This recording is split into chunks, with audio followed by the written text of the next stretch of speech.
राम राम मंडळी, दिशा सेंद्रिय शेतीमध्ये आपले स्वागत आहे. मित्रांनो, आज आंब्याचा व्हिडिओ देतोय. खूप दिवसांनी आंब्याचा व्हिडिओ देतोय. ह्यावर्षी आंबे बऱ्यापैकी सगळ्याकडे फुटलेत.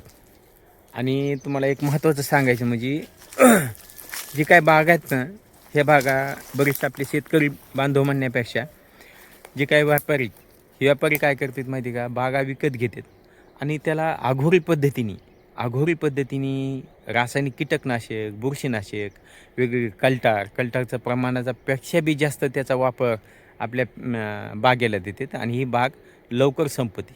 कल्टार असं आहे मित्रांनो, जर आपण एकदा कल्टार बागेला दिलं तर दरवर्षी त्या बागेला द्यावं लागतं.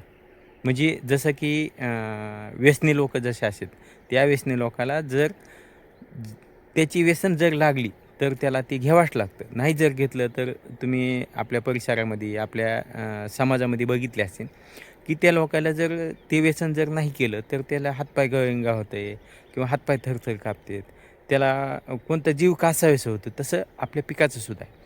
जर पिकाला त्या एखाद्या गोष्टीची सवय लागली, जमिनीला त्या गोष्टीची सवय जर लागली तर ती गोष्टी द्यावाच लागते.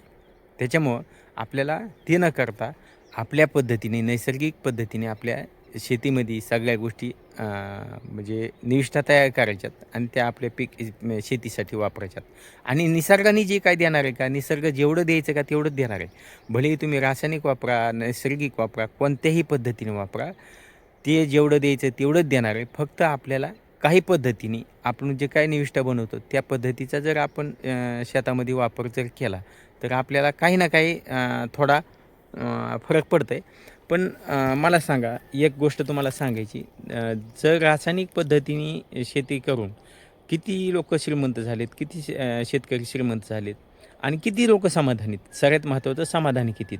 आता ही जी काय बाग तुम्हाला दिसते, ह्या बागेमध्ये आपण कोणत्याही पद्धती, रासायनिक खत नाही, कोणतं कीटकनाशक नाही, बुरशीनाशक नाही, टॉनिक नाही, काहीसुद्धा नाही, तरीसुद्धा ही बाग आपली ₹1 खर्चावं, म्हणजे ₹1 खर्च न करता कमी, एकदम पाणी कमी, जास्तीत जास्त आपण कधी देतो मार्च, एप्रिल, मे ह्या 3 महिन्यात जास्तीत जास्त आपण 3 पाणी देतो, महिन्याला 1 पाणी, ते बी असं पाटपाण्याने किंवा स्प्रिंकलरनी नाही तर रेनगननी, कमीत कमी पाण्यात.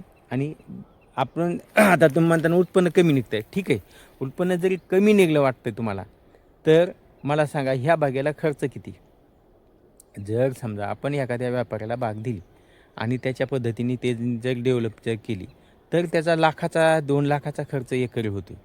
मग आपल्याला ते ₹2 लाख खर्च न करता आपल्याला, तुम्हाला अगोदर बी सांगितलं की कर्जबाजारी जर व्हायचं असलं तर आपल्याला रासायनिक खतं, बियाणं, औषधं, टॉनिक, बुरशीनाशक हे वेगवेगळे विष आणून आपल्या जमिनीमध्ये जर टाकले तर आपण कर्जबाजारी होणार आहे. कारण माहिती का, लोकाच्या बरोबरी जर आपण करीत गेलो, लोकाकडं बघून किंवा काही म्हणजे गरजेपेक्षा जास्त जर आपल्याला श्रीमंत व्हायचं असलं तर आपण दुसऱ्याकडे बघून दुःख जर केलं तर आपल्या रिकामा खिस्सा जरी असला तर आपण कर्जबाजारी होण्यासाठी सावकाराच्या दारात जातो, त्यांना आपण कर्जबाजारी होतो. कारण माहिती आहे का, कर्ज जर आपल्या मागं जर असलं तर आपल्याला कोणीसुद्धा साथ देत नाही, आपल्याला भूमातासुद्धा साथ देत नाही. हे लक्षात गोष्टी ठेवा. काय जुन्याची म्हण आहे, जर आपल्याकडे कर्ज असलं तर आपली शेतीसुद्धा पिकत नाही, जुने लोकंसुद्धा म्हणून जातात आणि म्हणलेले. त्याच्यामुळं आपल्याला काय करायचं, हे जे काही नैसर्गिक साधन सामग्री ह्याचाच वापर करून आपल्या शेतीमध्ये जर वापर केला ह्याच्यात पिकामध्ये तर आपल्याला 100% त्याचा फायदा होते आणि खर्च ₹1 सुद्धा होत नाही. त्यामुळे ही बाग बघा तुम्ही, आता तुम्हाला दाखवतो. मित्रांनो, आता ही आपली बाग आहे. ह्या बागेमध्ये आपण कोणतंच काय मारित नाहीत, म्हणजे ह्याच्यात कोणतं रोटावेटर नाही, पाळे नाही, मोगडा नाही, तणनाशक नाही, काहीसुद्धा करीत नाही. जर आपल्याला लईच वाटलं तर कुठं जरी मोठालं गवत जर दिसलं, मोठाल्या सुबाबळी जर दिसल्या, आता इथं काही ठिकाणी मोठी सुबाबळी दिसते वाळलेली, त्याची साल काढी खालून आपण ते वाळलेली, हे असे वेगवेगळे प्रयोग करायचे. आणि हे जर आपल्याला दिसलं तर आपल्याला इथं ब्रश कटर मारून घ्यायचं आणि हे आडवे पाडून घ्यायचं. गवत जर दिसलं कुठं तर मध्ये जनावरं थोडेसे फिरवायचे, हे जनावरं फिरल्यामुळे ते गवतसुद्धा खाली पडते आणि राहिले साले खाऊन टाकतात. आता तुम्ही म्हणता की मग ह्याच्यात मेहनत नाही केल्यामुळं ह्याच्यामुळं आंबा फुटतं आहे का. आता मला सांगा, हे आंबा कोणता कमी फुटला आहे? हे आंबा कोणता कमी फुटला आहे? सगळे जवळपास 99% आंबे सगळे फुटलेत आणि अशा पद्धतीने फुटलेत की काही काही व्यापारी तुम्हाला सांगितलं की कल्टार वापरतात, अति प्रमाणात वापरतात आणि त्याच्या ओढून ताणून घेतात. आपण 1 रुपया बी खर्च नाही केला तरी इथं बघा तुम्ही खोडाला सुद्धा मोहर दिसतंय आणि ते सुद्धा हे आता काही काही ठिकाणी त्यांनी भरली ही, म्हणजे दाणासुद्धा भरला आहे आता त्याचा हे खोडाला. हेच म्हणून नाही, असे कितीतरी झाडं तुम्हाला पाहायला भेटते. इथं सुद्धा हे फुटलं आहे हे खोडा. आणि काय गरज आहे मला सांगा, हे कशामुळे माहिती आहे का, आपल्या जमिनीमध्ये वेगवेगळे जीवाणू हे ते वाढते. आपण इथं काडी कचरा, बायोमास, ह्याचा बाकीचे काय बाहेरचे सुद्धा काडी कचरा आपण इथं आणून ठेवतो. म्हणजे तुतीचा पाला, तुतीच्या काड्या, हे आपले लाकडं ही जागती जागेवर कुजून देते. ह्याच्या अगोदर बी तुम्हाला सांगितलं होतं. आणि जनावरं फिरल्यामुळं असं शेण हे ते इथं जागेवर पडते. आणि वेगळं बाहेरून विकत आणायचं किंवा बाहेरून उकिरडासुद्धा आपण इथे ह्याच्यात टाकायची गरज पडत नाही. आता इथं खोडाला सुद्धा बघा, एक झाड नाही, एकच झाड नाही, तुम्हाला असे कितीतरी झाडं पाहायला भेटतील. तुम्हाला खोडाला सुद्धा मोहर आलेलं दिसतोय इथं. आता काही काही लोक म्हणतात की बाबा कालटार दिल्यामुळं खोडाला सुद्धा येतोय.